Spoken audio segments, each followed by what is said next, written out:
Welcome to the Slob Sisters podcast, the show that explores the realistic art of modern homemaking, all of its challenges, and all of the rewards. I'm Steph, a YouTuber, stay-at-home mom of 3, and wallpaper removal expert.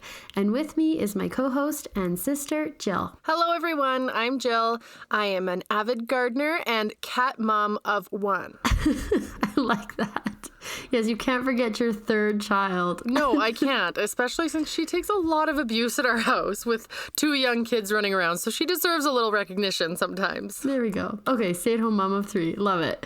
All right, so I'm so excited to jump into today's topic, but before we do, let's start with our weekly progress report. I know you and your kids were so sick this past week. We actually didn't even do a podcast, so sorry about missing that one for everyone who's been asking me. But Jill, did you manage to make any progress? I mean, getting over your illness is progress enough, I think. Yeah, I mean, this past 2 weeks has been rough. On our last podcast, I was just starting to come down with whatever this was. Yeah, that's right. It was like just barely there. Yeah, it was just barely there. And man, it was a rough go for a while there. So we finally got past it. I'm finally feeling half human again. And I did make some progress this week, which I think is quite funny, but I felt really proud of. I've been cleaning up a little bit outside of my house, so doing my garden and my yard. And I've been staring at these Halloween cobwebs in my trees. Oh, no. For, I guess, over 6 months now, because as my neighbor pointed out, we're closer to Halloween now than we are farther from it. We're over halfway. But I removed the cobwebs, and yeah, that's my progress. It's, my. Yeah. Well, I mean, that's progress, even if we're over halfway to Halloween. I do feel like there's that point, though, with Christmas lights, too, where you kind of turn the corner and you're like, well, may as well just leave them up for the next one. Yeah, and that's what we were saying. They were like, I'm surprised you took those down. We only have 5.5 months left to go. Maybe I'm making more work for myself, but something about doing my garden with a bunch of Halloween cobwebs was just not doing it for me. So I got that done. Took about 3 minutes and makes a huge difference. So good for you. I'm proud of you.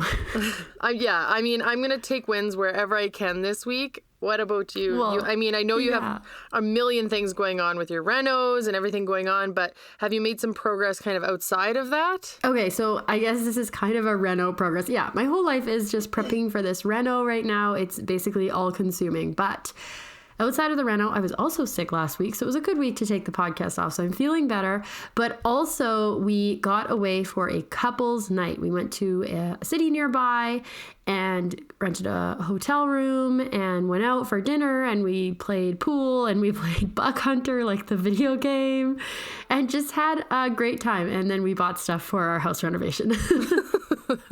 That's awesome. But I'm calling it couple's night away. Yeah, and that's progress. That's self-care and care to your relationship. I think that's awesome. And I think we should remind everyone listening to just feel good about whatever progress you've made this week. I mean, big or small, no matter how small it might seem, you're going in the right direction, and that's what matters. I mean, even going and having a good time like Steph did, I think that's really important to just recognize some positives throughout the week. Exactly. I'm glad we do it too. All right, so let's get into today's topic, how to start a new habit. And it's perfect timing because it's spring. We just finished our big declutter challenge. And when we talk about this, we are by no means experts, but I think I can speak for both of us when I say that we have read a lot of books and changed quite a few habits over the past few years and added in some really great ones. Personally, my life looks a lot different than it did 5 years ago. When I was just taking care of myself, there was a lot more kind of go with the flow, do whatever. But now that I have kids and a way crazy schedule, the go with the flow vibe is just a recipe for disaster. And so I had to quickly get into routine and get some schedules going to cope and eventually thrive some of the time. Yeah, I mean, I've witnessed it all, and you have definitely done a 180 in your life over the past 5 years. And it's amazing how adjusting those small habits every day and creating small changes to your routine every day can cause such a dramatic shift over time to your life. Yes. And even though we can look at the big picture and say, implement routines and change your life, ultimately they are just a bunch of little habits strung together, and they kind of add up to make that big change. Yeah, and I think you talk about this a ton with The Secret Slob on your YouTube and on Facebook. Habits and habit formation is a huge part about what we promote and what you promote. Just, forming those small little things that build up to something big and awesome. Oh yeah, I'm obsessed with habit science. Two of my favorite books, actually one that even inspired me to start the channel, The Secret Slob. This one is Better Than Before by Gretchen Rubin, and that's where she divides you into 4 tendencies, whether you're an obliger, an upholder, a rebel, or a questioner. Yeah, that is such a good book. I think that's a good book for a book club, but you always disagree with what I choose for book clubs. I don't know. I always feel like the self-help style of books aren't always good for a book club because everybody's looking for something different. But, I don't know, but it's such a good conversation starter. I mean, I know after I read this book, we've talked about it a ton, and we kind of see people and think, oh, they're definitely like a rebel or they're this. It's super cool. Oh, yeah. Because I'm an obliger, and I think you're an obliger as well, right? What were the 4 again? So obliger is where you're accountable to someone else. Yeah. Upholder is where you kind of say you're going to do something and you do it. Rebel is where someone tells you to do something and you just won't do it. Oh, and then questioner. I'm a questioner. And then questioner. Yeah, I'm a questioner. Okay. Yeah. I'm an obliger, and I know I'm an obliger, and so I need to be held accountable. And so I started the Secret Slob YouTube channel as a way to stay accountable to learning new habits and routines with my housework. So thank you, Gretchen Rubin, for changing my life in more ways than you can possibly imagine. Before I go any further, my second favorite habit science book, I mean, this is all going back to why I'm obsessed with habits, is Atomic Habits, a little bit newer, by James Clear. And I know a lot of people have read that one. Yeah, that one's super popular. Whenever people are talking about habits, starting new routines, this book always comes up. I always recommend it to people. It's definitely like a long, kind of intense read. There's a lot of information packed into it, but I recommend it to anybody who's trying to kind of, get some routines going, start some new habits, kind of maybe, turn their life around a little bit. Definitely. I think the Gretchen Rubin one, Better Than Before, kind of explores who you are when you're and why you would want to make new habits and how to kind of implement them. And the Atomic Habits is really breaking it down onto that atomic level, that's starting small and how to really just implement new habits. Yeah. So both really helpful. If you're looking to start new habits, I highly recommend both books. Yeah, I agree. I've read them both from your recommendations, and I really like them both. Okay, so back to today's topic. I think when we talk about habits, though, one thing that I think is really important is not focusing on all of your bad habits, because it's so easy to get wrapped up in what you're not doing and what you're bad at. So I think it's really important that we focus on adding new, better habits rather than just trying to squash bad habits. Because, I mean, if you've ever tried to squash a bad habit alone, it is hard. Yeah, and you're just kind of putting yourself down all the time, feeling guilty every time you kind of do that thing. And I mean, habits are hard to break. And a lot of times it would be like the don't eat this, don't eat that, and then instead think, I should eat more of this, drink more water, do those kind of things. And instead of just focusing what you do wrong, focus on what you could do instead. Yeah, exactly. And I think it's not a one-size-fits-all type of thing, right? People have to see kind of what method works best for them in adding in new habits. Back to the Better Than Before, just showing that people kind of do things differently. I'm an obliger, so when I want to start a new habit, often I will tell people about it. Like I'll talk to people on my YouTube channel, or share it on Instagram, or I'll tell a friend and say like, I want to start working out, or we do our workout challenge. That's huge for we have a competition more than anything that involves money. Yeah. Anytime I want to do something, I've called my sister and my mom, like, you guys want to have a bet for $1,000? So it's never $1,000. So like, $25, $50. See who can like do this thing or that thing. But then people like my husband, he's a rebel. And so I always have to kind of like plant the seed for him and let him come to it himself. Because if I tell him or try to suggest he do something, that's it. He's not doing it. Like, no way. Yeah. And I mean, I don't want to go into this at all, but when like COVID happened and the vaccinations and everything, I came back to this book because I thought how people are handling the vaccines and stuff totally goes in line with their Gretchen Rubin book personality types. The rebel, the questioner, the obliger. Oh, yeah. I was just like, it fits them to a T, like how you kind of handled being told you need to get a vaccine to go to a restaurant. So I thought that was kind of funny, but we will not dive into that. No, let's not get into vaccinations, but I wonder if there is a correlation. I think you could be very right. Yeah. Okay, but what habits are we talking about here? We're not talking about whether you're getting vaccinated. What habits are we talking about here? I think anything. I mean, habits can be whatever you find important in your life. For us, I know some of the ones you've worked on and I work on and we talk about a lot, emptying the dishwasher in the mornings, maybe stretching for 5 minutes, making your lunches the night before. I mean, anything that makes you healthier and your life easier and less stressful, basically adding flow to the day. day. Flow. I love that because that's exactly what we're trying to achieve. Yeah, doing things throughout the day to make future you less stressed, basically. Yeah. Oh, yeah. So future me is sometimes so angry at present day me or past me. Oh, I know. And sometimes she's just so happy with past me. I know. I always curse past Jill sometimes and think, you couldn't have just done this, hey? But what would you say are some of the habits you've mastered that have kind of helped turn your life around that we've mentioned you've done in the last 5 years? Yeah. And I think a lot of what we're talking about here is in the homemaking department, so I won't get into anything personal. But in terms of homemaking, a huge one for me was starting to make my bed. And that was my first habit I developed when I decided I wasn't going to be a slob anymore, making my bed every day. And I think in my life, I have made my bed a grand total of like less than 15 times, probably over 30 years. And now I make my bed every single day and I don't even think about it anymore. It just happens. Like my hands just, move the pillows back and the blankets and suddenly it's made. And that's a habit, right? It's just mindless. Another big one for us, and this was totally implemented and encouraged by my husband, was not sitting down on the couch after dinner, getting the kitchen cleaned up right away. And this was a hard one for me because I and our family, we like to sit down on the couch and leave everything in the kitchen to get super crusty and nasty and then, begrudgingly tackle it later. Am I wrong? No, that's us. And I know my husband is like, when you make food, you clean it up. And I'm like, no, I like to make food, then eat it, and then later on, clean it up. Yeah. Or the next day.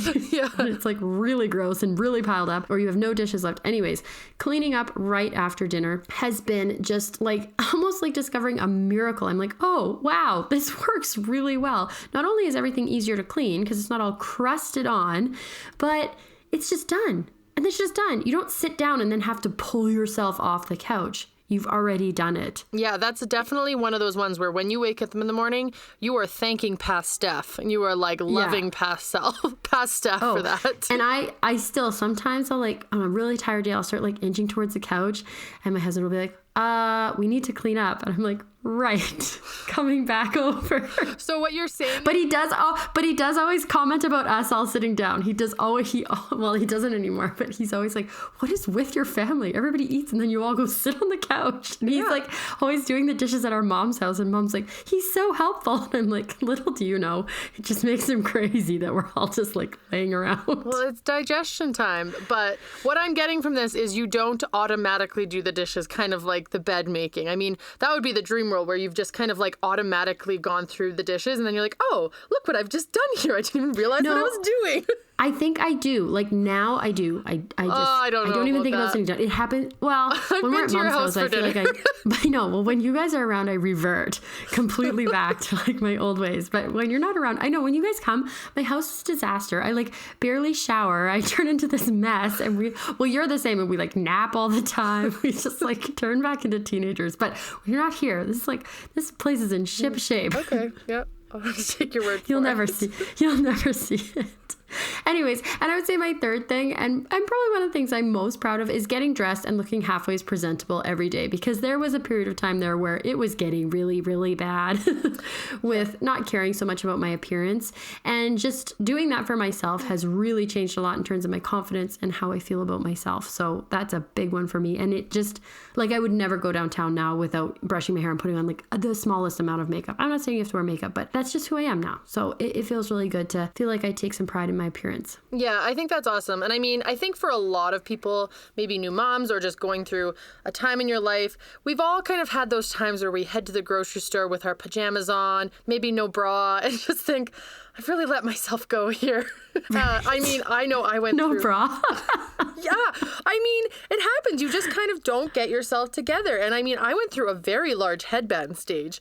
And only because I wasn't washing my hair very often. And I feel so good having nice, clean hair and like, you know, looking good going to work. And you feel so much better about the day and everything's just better when you kind of take care of yourself first. Yeah, definitely. So anyways, those are my 3 habits that I feel like have really changed my life. And they seem so simple, but really in practice, they do change a lot. What about you? What habits have you changed recently? I mean, I feel like for myself, I'm really guilty for focusing on my bad habits and kind of putting myself down for things that I think are wrong. So that's what I'm really working on, is replacing things in my life that I'm not really happy about with kind of better habits, more productive habits. I think a good example of this, which I'm sure a lot of people can relate to, is nail biting. I mean, I have tried to stop biting my nails for 30 years. And recently in the last year, I've switched my way of thinking. Instead of just stop biting your nails, don't do this, stop that. And now I've started the habit of taking care of my nails. And I'm, no matter if they're bitten down to nothing or if they're looking good, I'm painting them and I'm buffing them and I am filing them and taking care of my cuticles. And so now I don't want to wreck my nails. And not to mention, I put on a very thick coat of this like shellac stuff. So it's very hard to bite and it tastes really gross. Oh gosh, I think that might have more to do with it.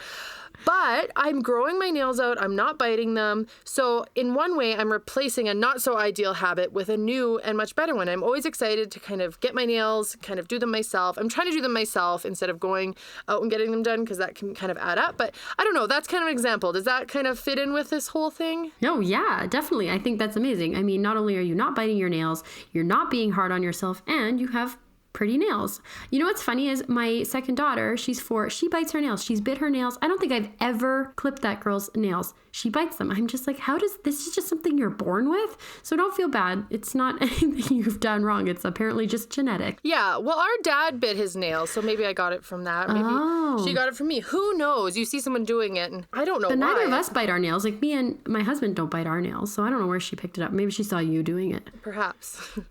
Picking up all my great I'm habits. I'm proud of you. Yeah. So let's talk about kind of some of the tricks and tips about forming a new habit. We mentioned kind of some of the books we've read, and I mean, we've read more than that and done quite a bit of research. I know through your years of doing YouTube, this is definitely kind of on the forefront of forming routines and habits. So what do you think are kind of some of the best tips for people when they're trying to start a new habit to, you know, start routines? Right. So I think there's just so many ways to do it, and it really comes down to what works best for you. But research says the best way to form a new habit is to tie it to an existing habit. So let's use the example. Yeah, stacking, habit stacking. Let's use the example of brushing your teeth, because I mean, I hope everybody out there has that implemented as a habit already. But say you want to start, I don't know, putting on eye cream, night eye cream. I just came up with this. I don't know. But so I think we all know what eye cream is. Moving on. Okay, eye cream. So you brush your teeth and you say, I'm going to brush my teeth. And right before I brush my teeth, I'm going to put my eye cream on. And you just kind of like tie them together. So maybe your goal is actually like better skincare. So you're like, okay, I put this on and then I brush my teeth and that kind of thing. So there's kind of a trigger there. Like, I'm brushing my teeth. That means it's time for my eye cream. Right. You're using a habit that you already have in place and that's almost automatic to kind of cue you for this next kind of habit. Yeah, so you're building it. I mean, another one that I've talked about before, and one of my friends said was hilarious and ridiculous, is when I get in my car, I have my little teeth flossers. I floss my teeth in the car because I don't know, I have a lot of time I'm sitting in there waiting for my kids, and I was terrible about flossing my teeth. So I'm like, well, if I put them in here at a place where I have nothing else to do, I'll get it done. And you know what? It works. Yeah, making your environment helpful to your new habit. And that's totally what you're doing. I do the same thing with my vitamins. They're in my car now. I know a lot of people take their vitamins to work because when you're kind of sitting there, you're thinking and your vitamins are sitting there. So making the environment going in the right direction of what you want. Yeah, and looking for patterns in your day and thinking about how you can use habits to create new and positive habits. So, we've got a habit of driving to work and commuting. Okay, well, there's a pattern where you have some time, you can add something in and stack it, right? So your commute means you take your vitamins or you floss your teeth.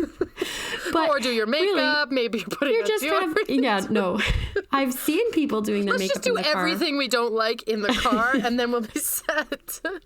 But you know what? Actually, I've heard this habit before where you take your makeup bag in the car, not while you're driving, but maybe you're waiting for your kid at pickup or something and literally do your makeup in the car. It's a great mom hack. We spend a lot of time in the car. And someone told me a long time ago, don't begrudge that. You have to do it. So find a way to make it you time. So I always have a book going on my audiobook, and I'll bring a book to read, or I'm flossing my teeth. I try to always have something to do that's not just mindless scrolling on my phone. Yeah, I think that's great. And I mean, I also did some reading, and I know for myself this is true, and I think it is for a lot of people. The morning routine is usually our strongest routine of the day. We usually come out of the day feeling really motivated, full of energy, and that's a great place, I think, to kind of maybe stack a habit, start something new, because through the end of the day, you might get tired. Different things can kind of happen throughout the day that can throw you off. And so you're unable to kind of finish things off. So when you're thinking of a new habit, maybe it's a stretch, or maybe you want to do your eye cream, whatever you're doing, morning time is kind of the most, what's the word I'm looking for? Effective, but it has the least amount of variables, I feel like, that can destroy your efforts. Definitely. I mean, there's a lot of things that come up in the evenings, right? You might have plans, or you might have gotten tired over the day, or something could happen. Usually our mornings tend to already be pretty routine. And so, inserting something, a new little habit into there is a great idea. Yeah, I totally agree. So when we're looking at habits, I know a lot of people are like, well, how long is this going to take? And I know when you do your 21 days to a clean home, the whole idea around it is it takes 21 days to build a habit. But I think for a lot of things, it actually takes a lot longer to form a new habit and it to become actually automatic. So that's your brain kind of doing it without you having to think, okay, now I have to do this. It just kind of happens.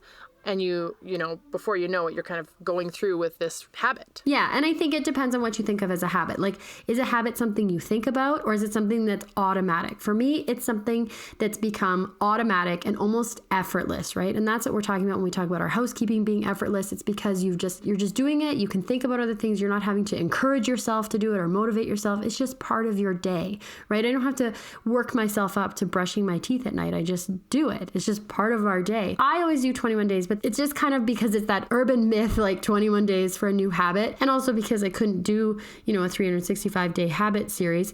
But I have heard, in that 60-day thing. So just do not give up. You got to motivate yourself every single day. And eventually it does become effortless and automatic. And that's where you really get that payoff. Yeah. And I mean, I think what you said really is important to remember is that if you thought about everything you did in the day, you'd be exhausted. And actually about 40% of what we do throughout the day is habitual. You're not even thinking about it. You tie your shoes. You're not thinking, okay, now I loop this. Now I loop that. You just kind of do it and you go through the motions. And this gives your brain a bit of a break. So having these things in place is helpful to you and your stress level, and not having to think as hard and be hard on yourself all day. Mm-hmm. I think you're exactly right. And repetition really is the biggest thing. Don't worry about getting it perfect every time. Don't worry if your bed looks amazing.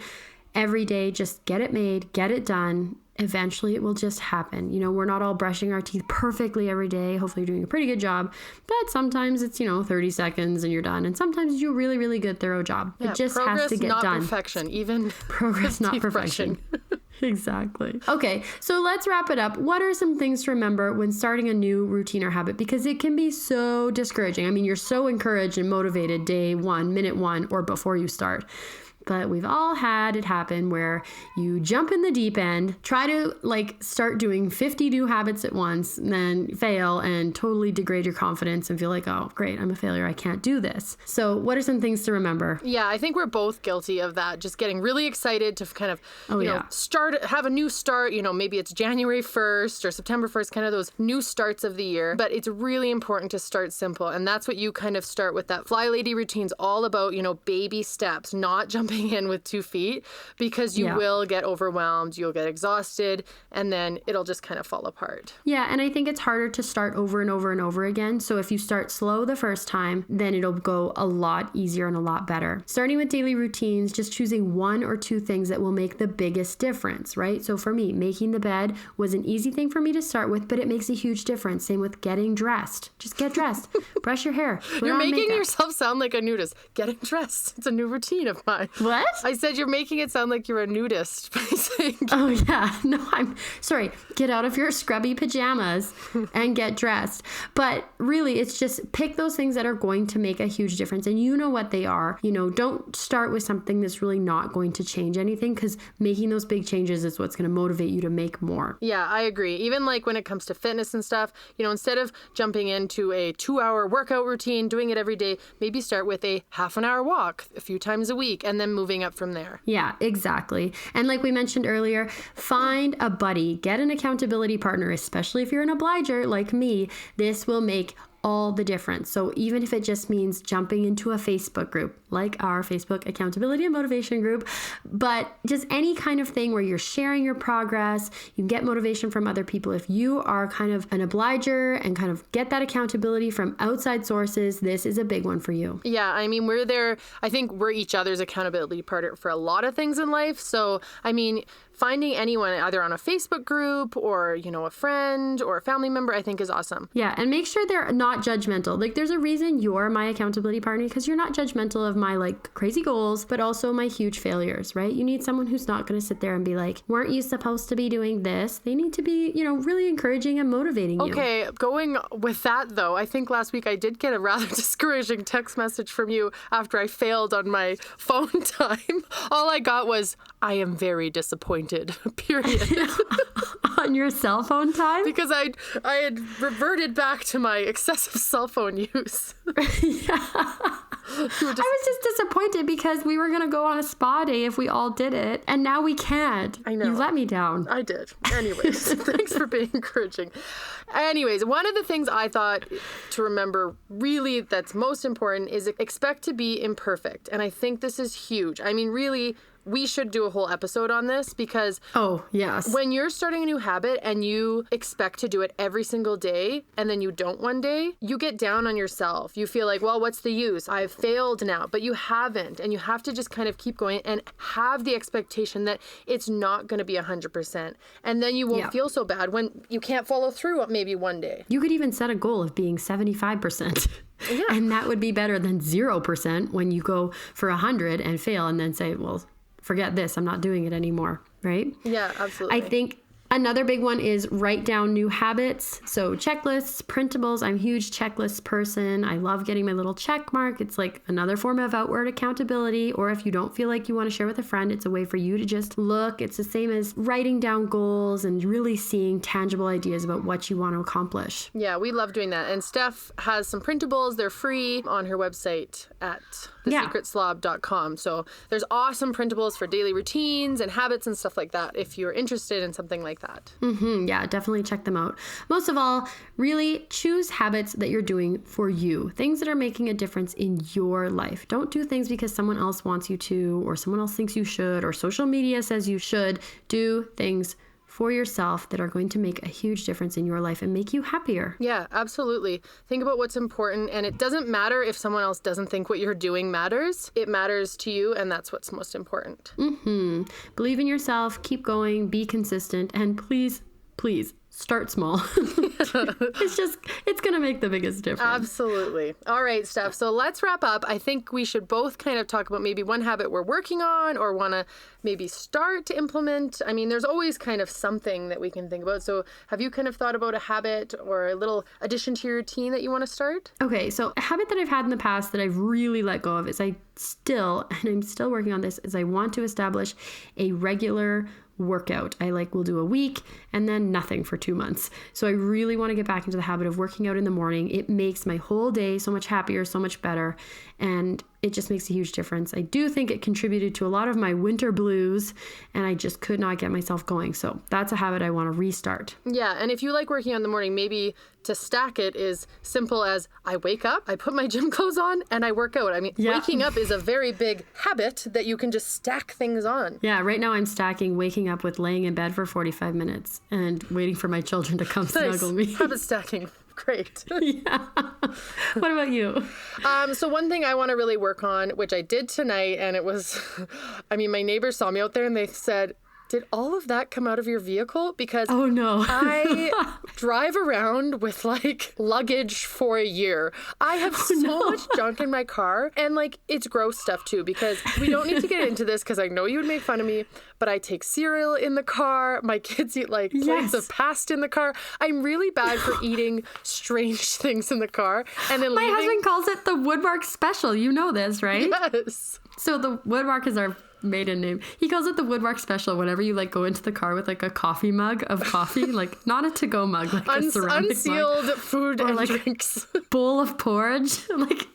Remember when Dad went in the car and spilled a bowl of porridge? And my husband was just like, what are you doing? So mad. I know, like, and I don't know why. Like, when my husband comes back from a week at work, he's like, well, it wouldn't be coming home if I didn't find 10 apple cores in the driver's floor area. It's so gross. I'm telling you. Like, it's not like, there's some blankets and some socks. It's like, no, there's dirty dishes, like fruit waste. It's just, anyways, I want to get in the habit of every day bringing in those items. I'm not ready to commit to not eating obscure items in the car, but I am ready to bring my dirty dishes in when I get home so they don't, stink like rotten milk.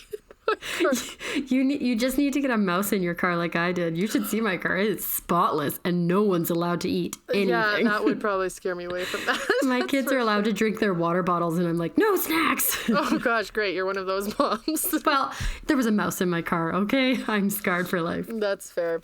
All right. I think those are both two awesome goals. And we're going to finish off the podcast with our favorite part, and it is the funny story. And it is Steph's turn. I gave her a story recommendation. I don't know if she's going to follow through with it or not. I know. Did you see my note I wrote here? I don't want to tell this. Yes, I see the note. Okay, it is a funny story, but it's kind of shameful, and I'm embarrassed because my behavior was so out of line.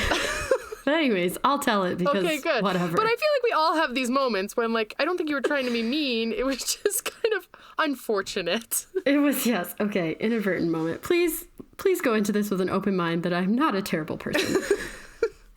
Okay, so when you had your first baby, right? Second baby. So when you had your baby, I bought you a family photo session. That was my gift to you. And I just found this girl in Calgary and messaged her and I set it all up and said, this is the day. And she went and took the photos and it went great, right? Yeah, it was great. And she was like a really nice girl. But I had been texting with her and setting it all up and then I paid her and everything. And then she kind of let you know, the photos will be in on Friday, say. And she had texted me and said, okay, it went great. I'll get her the photos on Friday. And so then on Friday, I texted you and said, hey, did you get your photos? And you were like, no, I didn't get them back yet. She said maybe a couple days or something. Is that correct? And I think it's important to say that your wedding photos you waited like over a year for, something crazy, and he kept saying they were coming, so you were like really fresh. And this was kind of around the same time, right? Yeah, so it was around the same time. It actually wasn't my wedding photos. I don't want to talk down any of the photographers I worked with. It was a different friend's wedding photos had taken a year, and then there was another person's photos had taken a year. And it's just like I had heard this story a few times. All the photographers I've ever worked with are amazing, and I've never had this problem. Don't be late with Steph's photos. Oh my. Anyways, so I texted you said no, they wouldn't be there. I didn't see the message right away, and when I texted you back, I wrote, stupid photographers, they always do this. But I didn't say stupid. I said a very bad word. Effing photographers, yeah. Yeah. Anyways. And then I got a message from the photographer a little while later and said, I forget what happened then. She wrote you and said, I'm trying my best. She was like 39 weeks pregnant. She said, you don't need to be hostile or something. Oh, right. Okay. So I said to you, stupid photographers, they always do this, but I didn't say stupid. And then I didn't see the next message, whatever. And then later I get a message from the photographer being like, I don't understand what the problem is. I'm trying my best here and I'm 39 weeks pregnant. I'm really sorry. I'll get them right away. And I thought that you had gotten upset with her. So I wrote back to her and said, oh, don't worry about it. Jill's super patient. She's just really excited to see them. Not to worry at all. No, she said something about, I don't like this hostile situation. And you thought I had been the one being hostile. Yeah, she said, I don't like this hostile situation. So I said, don't worry about it. Jill's just excited. That's all. And she said, well, I just don't appreciate this hostile situation. And that was the moment when I realized I hadn't messaged that other message to you. I had sent it to the photographer. Yeah.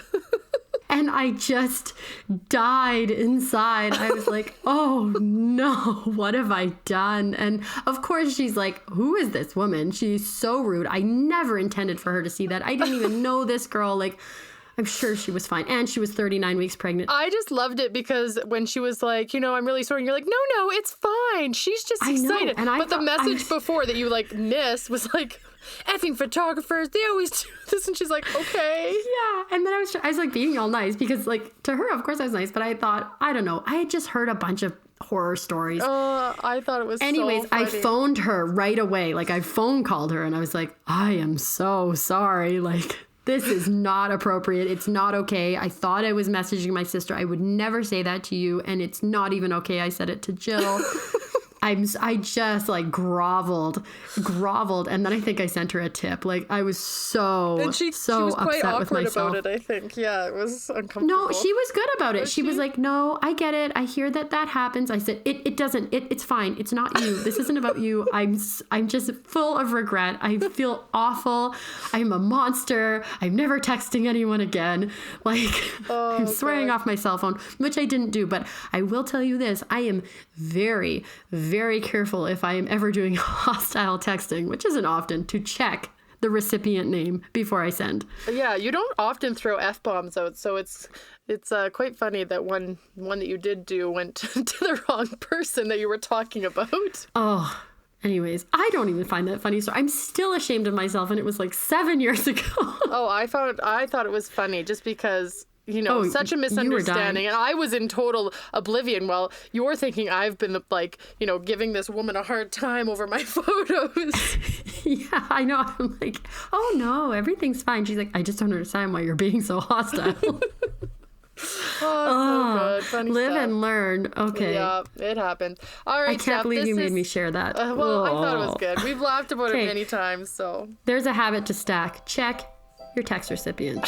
There you go. Yeah. All right. Awesome podcast, Steph. I'm glad we're back at it after kind of both having colds and everything like that. Habits are always something that's awesome to talk about and kind of work on. So I'm glad we did this one. Me too. All right, Jill. I will talk to you soon. Bye-bye. All right. Bye.